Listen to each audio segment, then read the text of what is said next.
इन धातुओं से बना हुआ है। कर्म में अकर्म होना और विकर्म को देखना कर्म कहलाता है। कर्म में अकर्म होना यानी कर्तापन का भास न रह जाए और जो उसमें विकर्म मिले उसी से कर्म कहते हैं। और ये जो ऋषवादी बने ऋषियों की संतान है ऋषिवादी, ऋषियों के विचारधाराओं, अगर हम ऋषियों के विचारधाराओं पर अपने जीवन को लगा रहे हैं तो इससे बड़ा परोपकार जीवन नहीं। ऋषवादी कर्म आ जाता है, ऋषवादी कर्म। तो कर्म गीता भी हमारी उपदेश देती है कि हम कर्मण्यते राधिका, हमें कर्म करना चाहिए, फल की इच्छा न रखें। अगर फल की इच्छा रखेंगे तो कर्म नहीं हो पाएगा। और जब कर्म में पारंगत हो जाएंगे तो हमारे अंदर शील आ जाए, दया आ जाए। जिसके तन में दया नहीं है, धर्म नहीं है, तो वो मानो कहाँ, तो हमारे अंदर शील आ जाएगी। कर्म से हमारे अंदर शील आ जाएगी और फिर यंग अवस्था में यदि शील आ जाए तो वो महान होगा, क्योंकि यंग अवस्था में किसी को शील नहीं आती।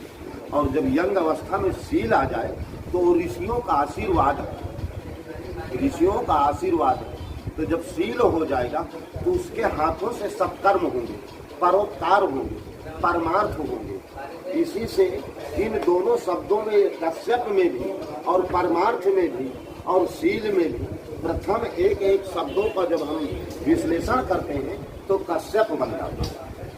जब इसका विश्लेषण संधि कर देते हैं तो एक कश्यप बन जाता है। तो एक कश्यप ऋषि जो भी थे वो कुल गुरु भी थे। उनका स्कूल कॉलेज करता था, पहले गुरुकुल के स्कूल कहाँ थे, गुरुकुलों में पढ़ा करते थे। तो जो कश्यप ऋषि के स्कूल में पढ़ते थे वो कश्यप गोत्र हो गया। गोत्र मीन्स कॉलेज का नाम।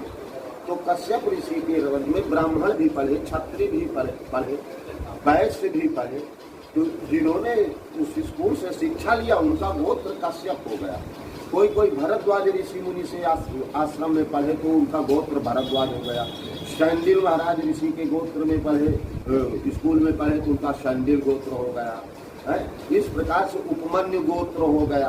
तो ये सब ऋषि रहे। ऋषियों ने ऐसी शिक्षा दिया, उनके पास परमार्थ का ज्ञान हो गया, दया आ गई, शील आ गया, अहंकार दूर हो गया, इसलिए वो महान हुए। और आज हमें इनके सिद्धांतों पर जो चलेगा वो साधारण वो भी महान होगा।